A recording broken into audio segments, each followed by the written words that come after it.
Assalamualaikum warahmatullahi wabarakatuh.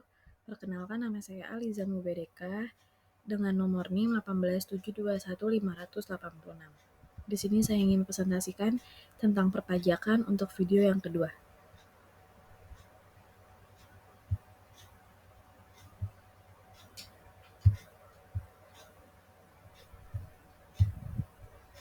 Jenis pajak terhadap komoditas. Pajak unit.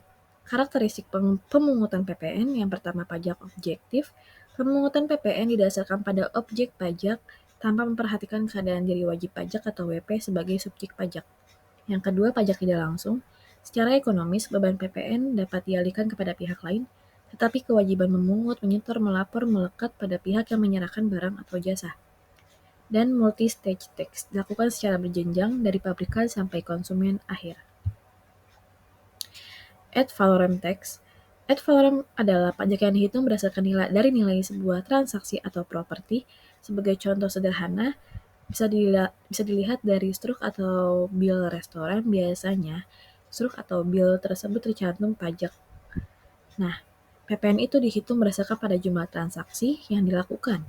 Misalnya kita membeli makanan sebesar 200.000, PPN yang dikenakan sebesar 10%, maka besar pajak yang dihasilkan adalah 20.000. Besaran pajak ini tentu berbeda bila jumlah transaksi juga berbeda. Contoh pajak ad valorem ada pajak penjualan, pajak bumi bangunan, pajak warisan, pajak emigrasi, dan bea materai. Pajak pada faktor produksi. Dampak pajak terhadap produksi dapat dibagi dalam pengaruh pajak terhadap produksi, keseluruhan, dan komposisi produksi. Pengaruhnya terhadap produksi secara keseluruhan berlangsung melalui pengaruhnya terhadap kerja, tabungan, dan investasi. Lebih jauh, dampak pajak ini terlihat dari kemampuan dan keinginan kita untuk bekerja, menabung, dan mengadakan investasi. Menurut Suparmoko, kemampuan seorang untuk bekerja akan berkurang apabila dikenai pajak yang dapat mengurangi efisiensi bekerja.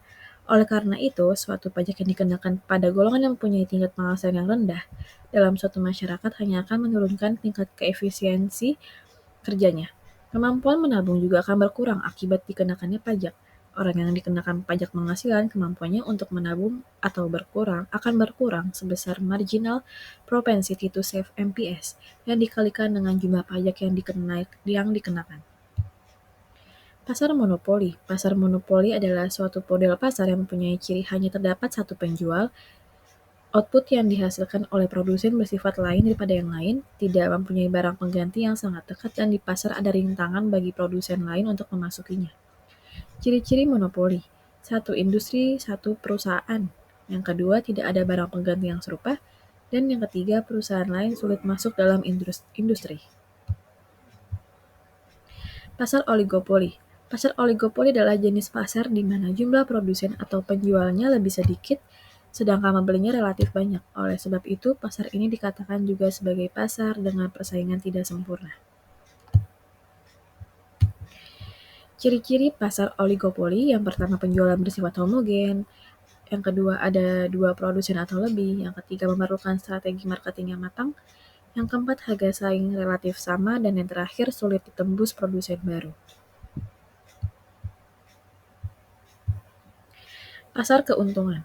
Atas penghasilan yang diterima atau diperoleh wajib pajak berupa keuntungan modal, capital gain, bunga, dan atau diskonto yang berasal dari obligasi yang diperdagangkan di bursa efek dan atau yang dilaporkan di bursa efek, dia kenakan pemotongan pajak penghasilan yang bersifat final, kecuali bagi wajib pajak tertentu. Sekian presentasi dari saya, kurang lebihnya mohon maaf. Wassalamualaikum warahmatullahi wabarakatuh.